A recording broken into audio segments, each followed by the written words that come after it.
minimize the volatility of economic and social policy, and to set our country on a steady growth and development path, rather than an episodic growth path, I have become increasingly convinced that Nigeria needs a social contract. By this I mean a fundamental cross-party, cross-society agreement that certain things in the economy, in the country, in policy and in society are sacrosanct and shall not be touched or changed when administrations change.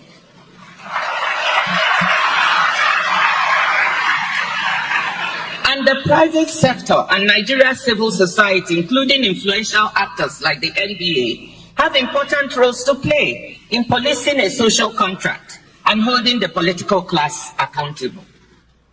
The idea of a social contract dates back at least a few centuries when philosophers such as Rousseau, Locke, and Hobbes spelled out the notion of a compact, formal or implicit, defining the rights and duties of rulers and the ruled.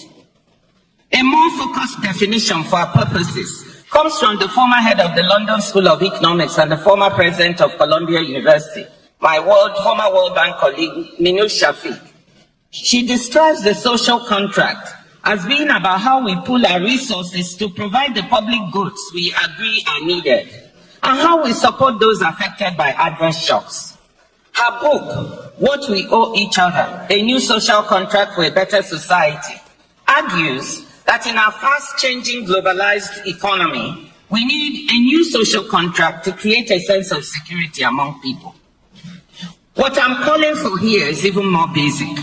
I'm saying that all major actors in the governance of our country should agree on some basic parameters for security, macroeconomic and social stability, and the enabling environment for future dynamism and growth of our country.